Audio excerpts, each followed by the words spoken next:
ही पहचान है।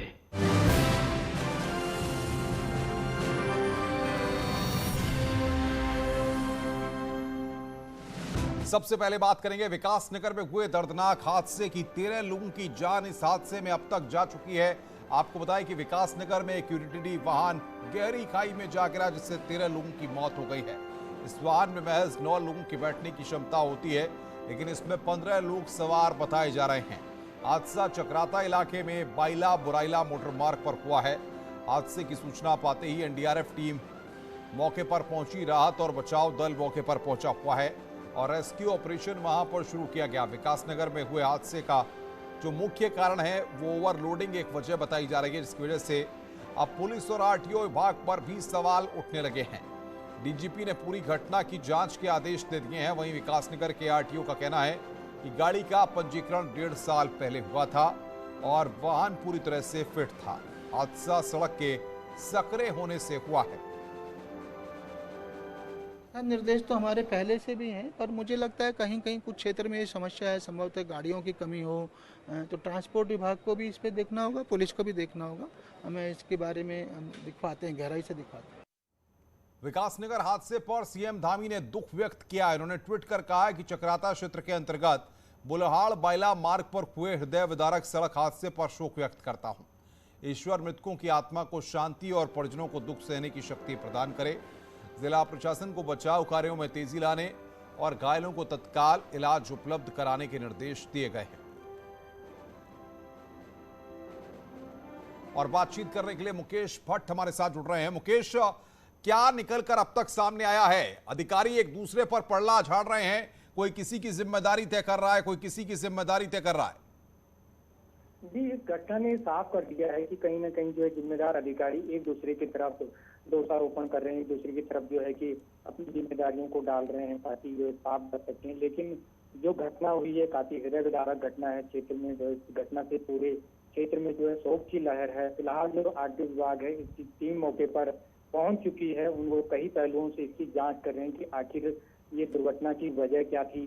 शुरुआती दौर में बताया जा रहा है कि दुर्घटना की वजह ओवरलोडिंग के साथ साथ सड़क का संकरा होना बताया जा रहा है। जी मुकेश, बहुत बहुत शुक्रिया आपका। आप नजर बना के रखिए, आगे भी हम आपसे अपडेट लेते रहेंगे। श्रीनगर गढ़वाल से खबर है, जहां पर कीर्तिनगर ब्लॉक के थापली चौरास में मुख्यमंत्री पुष्कर सिंह धामी ने करोड़ों की योजनाओं का शिलान्यास और लोकार्पण किया। इस दौरान कैबिनेट मंत्री अरक सिंह रावत और सुबोध उनियाल भी मौजूद रहे। सीएम के पहुंचने पर कार्यकर्ताओं ने जोरदार स्वागत किया। सीएम ने 6 नई एम्बुलेंस को भी हरी झंडी दिखाकर रवाना किया।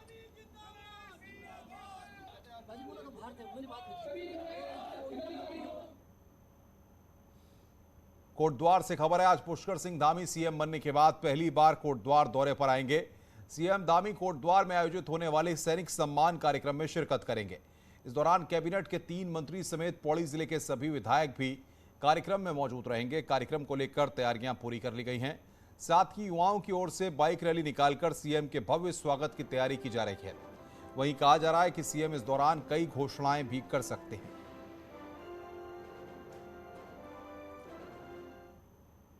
कांग्रेस पार्टी के राष्ट्रीय प्रवक्ता गौरव वल्लभ ने देहरादून में प्रेस कॉन्फ्रेंस कर बीजेपी पर निशाना साधा। उन्होंने घसियारी योजना को लेकर बीजेपी पर निशाना साधा और घसियारी शब्द पर आपत्ति की है और कहा है कि इस योजना के जरिए बीजेपी अब घास बेचना चाहती है। वहीं बीजेपी को शराब प्रेमी बताते हुए कहा कि बीजेपी ने आम लोगों के साथ छल किया है। एक ही काम करते हो कि जगह जगह पर शराब की बिक्री को कैसे बढ़ाया जाए, और वो भी वहां से जो हमारी धार्मिक आस्थाओं से जुड़ा हुआ है। देवप्रयाग हमारे लिए कोई मंदिर से कम नहीं है, वहां पर जाके आपने शराब की फैक्ट्री लगा दी। सुदूर इलाकों में लोग रहते हैं, उनको मुफ्त आज घास मिल रही है, उनको मुफ्त घास मिलने के अधिकार पे क्यों चोट देना चाहते हो? आज कोई व्यक्ति खेतीबाड़ी करता है सुदूर इलाकों में तो वो मुफ्त घास का प्रयोग करता है। ये घसियारी योजना चालू होकर उसको घास खरीदनी पड़ेगी। पूर्व सीएम तीरथ सिंह रावत ने न्यूज 18 से एक्सक्लूसिव बातचीत की है। उन्होंने सीएम पद से हटने के सवाल पर कहा कि उन्हें जो जिम्मेदारी दी गई थी उसे पूरा किया, लेकिन संवैधानिक संकट और कोरोना के चलते उपचुनाव न होने की वजह से उन्हें सीएम पद छोड़ना पड़ा। कि हम तो बाद में हुआ ये, लेकिन उससे पहले मैं यदि कहूँ तो 15-20 दिन पहले ही आपके चैनलों में, मीडिया में चर्चाएं शुरू हो गई थी, डिस्कशन हो गया था।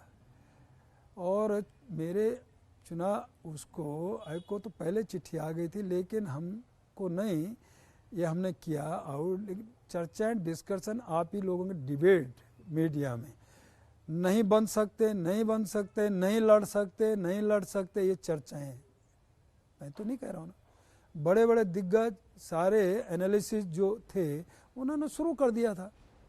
तो मैं कैसे कह दूँ? तो संवैधानिक संकट स्पष्ट था कि जब बंगाल का चुनाव के बाद ये विषय आया, कोविड तेजी में था, मेरे यहाँ भी देखा, मैं तो झेला है ना, तो कोविड तेजी में था। ये हुआ कि कोविड को देखते हुए भी 1 साल के अंदर, उससे कम समय जहाँ उपचुनाव रह गए पूरे देश के लिए, वहाँ नहीं हो पाएगा।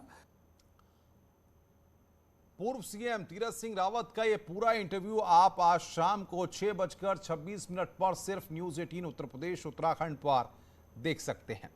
आगे बढ़ते हैं। कुमाऊं में एम्स के सैटेलाइट सेंटर की मंजूरी पर बीजेपी सांसद अनिल बलूनी ने केंद्र का आभार जताया है। उन्होंने कहा है कि हमारा सौभाग्य है कि हमारे प्रधानमंत्री आदरणीय मोदी जी हैं।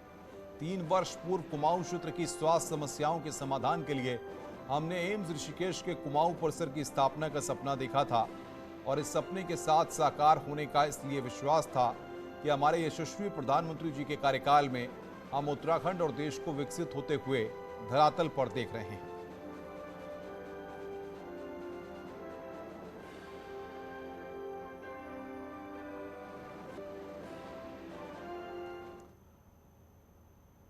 पौड़ी में बढ़ती सड़क दुर्घटनाओं को रोकने के लिए सड़क सुरक्षा समिति ने महत्वपूर्ण दिशा निर्देश दिए हैं। समिति के अध्यक्ष और जिलाधिकारी विजय कुमार जोगदंडे ने स्टेट और नेशनल हाईवे से मिलने वाली छोटी सड़कों पर सुरक्षा इंतजाम नहीं होने पर नाराजगी जताते हुए परिवहन विभाग को जिला योजना से जल्द आवश्यक कार्य करने के निर्देश दिए हैं। इसके साथ दुर्घटना संभावित क्षेत्रों में चेतावनी बोर्डों के साथ मोड़ों पर मिरर लगाने और स्पीड ब्रेकर्स पर थर्माप्लास्टिक पेंट लगाने को भी कहा गया है। आगे बढ़ते हैं। श्रीनगर गढ़वाल स्थित गढ़वाल केंद्रीय विश्वविद्यालय 1 दिसंबर को होने वाले 9वें दीक्षांत समारोह में chief of defence staff Vipin Rawat बतौर विशिष्ट अतिथि शामिल होंगे। केंद्रीय शिक्षा मंत्री धर्मेंद्र प्रधान समारोह के मुख्य अतिथि होंगे। हालांकि विश्वविद्यालय प्रशासन को अभी उनकी सहमति का इंतजार है। समारोह में प्रसिद्ध लोक गायक नरेंद्र सिंह नेगी को डॉक्टरेट की मानद उपाधि से सम्मानित किया जाएगा। दीपावली से पहले पुलिस जवानों का मनोबल बढ़ाने के लिए Uttarakhand police wife welfare association यानी उपवा ने दीपावली मेले का आयोजन किया। 2 दिन तक चलने वाले सांस्कृतिक और रंगारंग कार्यक्रम इस दौरान आयोजित किए जाएंगे। कार्यक्रम का उद्घाटन राज्यपाल की पत्नी गुरमीत कौर ने किया। अच्छा लगा बहुत कि अंदर के उनके जो प्रतिभाएं हैं, जो अंदर ही घर के अंदर ही छुपी रहती हैं, वो बढ़ चढ़ के उन्होंने हिस्सा लिया। बहुत अच्छा टैलेंट अपना दिखाया है और मैं बहुत खुश हूँ। एंड मेरी ज़रूरत जब भी इनको पड़ेगी 24/7 मैं इनके साथ। हम लोगों का उपवा का मेन उद्देश्य यही था कि जो हम अधिकारियों की पत्नियां हैं या एसएसपी की पत्नियां हैं या हमारे आरआई की जो वाइफ हैं, वो अपनी कर्मचारियों की पत्नियों के साथ, फैमिली के साथ जुड़ें। और वो उसका परिणाम ही ये है कि इन लोगों ने इतना बढ़ चढ़ के एक्टिविटी। नई टिहरी और चंबा नगर पालिका की कार्यप्रणाली एक बार फिर सवालों के घेरे में है। पालिकाओं द्वारा मोकरी में खुले में कूड़ा डाला जा रहा है, जिससे इलाके में दुर्गंध और गंदगी के साथ ही महामारी फैलने का खतरा बन गया है। अधिकारियों का कहना है कि कूड़ा घर निर्माण के लिए 5 करोड़ 73 लाख की डीपीआर शासन को भेजी गई है। पॉलीथीन गिर रही है, जूठा खाना गिर रहा है, जिसके कारण वहाँ पे आसपास चलना बड़ा दुर्लभ हो गया और जिससे कि महामारी फैलने का खतरा बहुत अधिक बढ़। कूड़ादान बनना है, इसके लिए जो है प्रथम किस्त के रूप में हमें जो है 1 करोड़ 17 लाख रुपए प्राप्त हो चुके हैं। इसमें जो है कार्यदायी संस्था जो है पीडब्ल्यूडी है, पीडब्ल्यूडी को हमने पैसा ट्रांसफ़र कर दिया है और कुछ पैसा हमने जो है नगर पालिका चंबा को दिया है कि उनके द्वारा वाहन क्रय किए जाने हैं। कुछ हमने वाहन क्रय किए करने, इन्वायरमेंट क्लियरेंस के लिए जो है हम अप्लाई करने जा रहे हैं। आज सरदार पटेल की जयंती को राष्ट्रीय एकता दिवस के तौर पर मनाया जा रहा है। उत्तराखंड पुलिस मुख्यालय में भी डीजीपी ने सभी पुलिसकर्मियों को एकता और अखंडता की शपथ दिलाई। साथ ही उत्कृष्ट सेवा के लिए 31 पुलिस जवानों को पदक से नवाजा गया।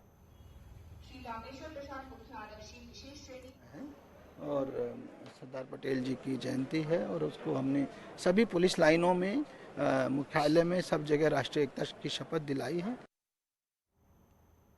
आज सरदार वल्लभ पटेल की जयंती है। इस मौके पर अल्मोड़ा में भाजपा कार्यकर्ताओं द्वारा युवाओं की दौड़ आयोजित की गई। भाजपा के प्रदेश उपाध्यक्ष कैलाश शर्मा ने कहा कि पटेल ने पूरे देश को एक सूत्र में बांधने का प्रयास किया। आज युवाओं को देश प्रेम की भावना को लेकर कार्यक्रम सभी स्थानों पर आयोजित किए जा रहे हैं और सारे मोर्चों को, प्रकोष्ठों को, पार्टी के सारे लोगों को कार्यक्रम दिए हुए। आज उसी निमित्त भारतीय जनता युवा मोर्चा के तत्वावधान में ये एकता दौड़ का आयोजन किया गया है। खबरें और भी हैं, फिलहाल रुक रहे हैं ब्रेक के लिए। ब्रेक के बाद जल्द हाजिर होते हैं।